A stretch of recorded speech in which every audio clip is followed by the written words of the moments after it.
नमस्कार, आप देख रहे हैं YBN बिहार झारखंड और मैं हूं आपके साथ सुहानी मलिक। क्या आप तैयार हैं बिहार के सबसे बड़े जमीनी सियासी दंगल के लिए? क्या आपके गांव की सीमाएं बदलने वाली है? क्या आपका वार्ड अब नगर निगम का हिस्सा बन चुका है? बिहार राज्य निर्वाचन आयोग ने एक ऐसा आदेश जारी किया जिसने गाँव की राजनीति में हलचल मचा दी है। अब सिर्फ तारीखें नहीं आ रही बल्कि आपके गाँव की गलियों में डुगडुगी बजने वाली है। जी हाँ, मुखिया, सरपंच और जिला परिषद की सीटों का पूरा समीकरण बदलने वाला है।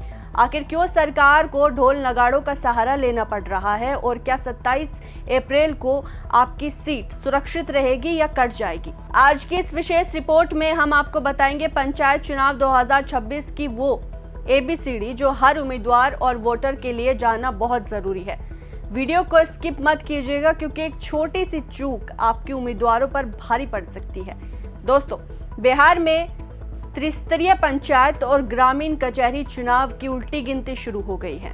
निर्वाचन आयोग ने सभी जिला अधिकारियों को साफ कह दिया कि इस बार चुनाव की सूची सिर्फ अखबारों तक सीमित नहीं रहेगी। चूंकि बड़ी संख्या में ग्रामीण इलाकों को नगर निकायों में मिलाया गया है, इसलिए वार्डों और पंचायतों को भूगोल पूरी तरीके से बदल गया। लोगों को भ्रम न हो, इसलिए अब हॉट बाजार में डुगडुगी बजाकर और ढोल नगाड़ों के साथ सूचना दी जाएगी। अगर आपका घर पहले पंचायत में था और अब शहर में आ गया है तो ये जानकारी आप तक पहुंचाना आयोग की पहली प्राथमिकता है। इस बार का चुनाव पिछले चुनावों से बिल्कुल अलग क्यों है? इसका सबसे बड़ा कारण है नगर निकायों का विस्तार। बिहार के कई जिलों में ग्रामीण इलाकों को काटकर नगर परिषद या फिर नगर निगम में शामिल कर लिया गया।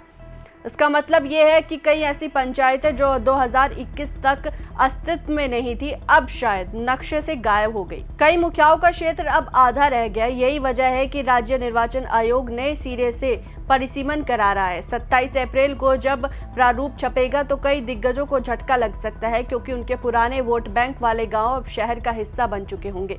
ये सेक्शन उन लोगों के लिए सबसे ज्यादा जरूरी है जो बॉर्डर वाले इलाकों में रहते हैं।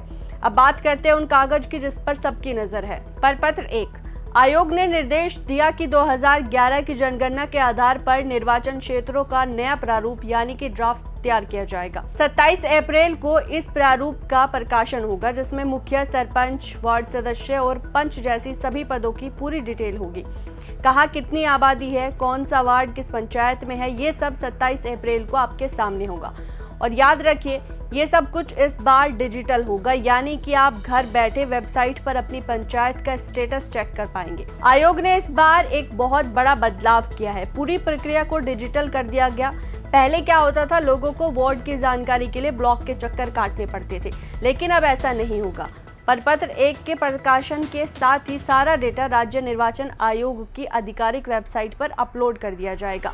आप अपने मोबाइल से देख पाएंगे कि आपके वार्ड की जनसंख्या कितनी है और उसमें कौन कौन से इलाके शामिल है। इस बार आयोग पारदर्शिता यानी कि ट्रांसपेरेंसी पर सबसे ज्यादा जोर दे रहा है ताकि चुनाव के समय बाहुबल या फिर धनबल के बजाय सही आंकड़ों के आधार पर वोटिंग हो सके। और अगर आपको लगता है कि आपके वार्ड या फिर पंचायत के परिसीमन में कोई गड़बड़ी हुई तो आपके पास सुधार का मौका है। 27 अप्रैल से 11 मई तक आप अपनी आपत्तियां दर्ज करा सकते हैं। आयोग ने इसके लिए अधिकारियों की ड्यूटी लगा दी है। पंचायत स्तर पर BDO और जिला परिषद स्तर पर SDM आपके शिकायतों की जांच करेंगे।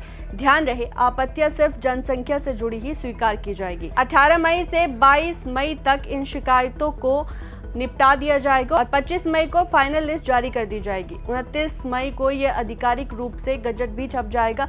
अब सबसे काम की बात यह है कि अगर आपको गड़बड़ी दिखे तो चुप मत बैठिए। 27 अप्रैल से 11 मई के बीच आपको आपत्ति दर्ज कराने का अधिकार है। आपत्ति दर्ज कराने के लिए आपको BDO या फिर SDM के कार्यालय में लिखित आवेदन देना होगा। याद रखिए, आपत्तियां केवल जनसंख्या के आंकड़ों या फिर क्षेत्रों के जुड़ाव को लेकर ही दी जा सकती है। अगर आपको लगता है कि किसी टोले के गलत तरीके से आपके वार्ड से हटाकर दूसरे वार्ड में जोड़ दिया गया है तो आप सबूत के तौर पर अपनी बात रख सकते हैं। आपकी एक शिकायत पूरे परिसीमन का सुधार कर सकती है। इसलिए जागरूक बनिए और अपने हक के लिए आवाज उठाकर इस पूरी प्रक्रिया को बिना किसी गलती के पूरा करने के लिए निर्वाचन आयोग ने मास्टर प्लान बनाया है। 13 से 17 अप्रैल के बीच बिहार के सभी प्रमंडलों में अधिकारियों की ट्रेनिंग होने वाली है। आयोग ने सख्त हिदायत दी है कि किसी भी प्रकार की त्रुटि बर्दाश्त नहीं की जाएगी।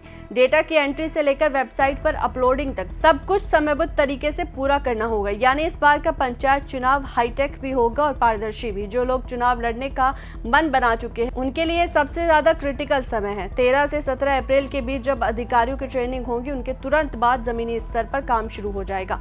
25 मई को जब फाइनल लिस्ट आएगी तब आपके पास ज्यादा समय नहीं बचेगा। इसलिए अभी से अपनी पंचायत की नई सीमाओं को समझने की कोशिश करें। डुगडुगी बजने का इंतजार न करें, बल्कि खुद जाकर पता करें कि आपके वार्ड की वर्तमान स्थिति क्या है, क्योंकि राजनीति में जो पहले जागता है वही बाजी मारता है। तो दोस्तों, बिहार में पंचायत चुनाव का बिगुल बज चुका है।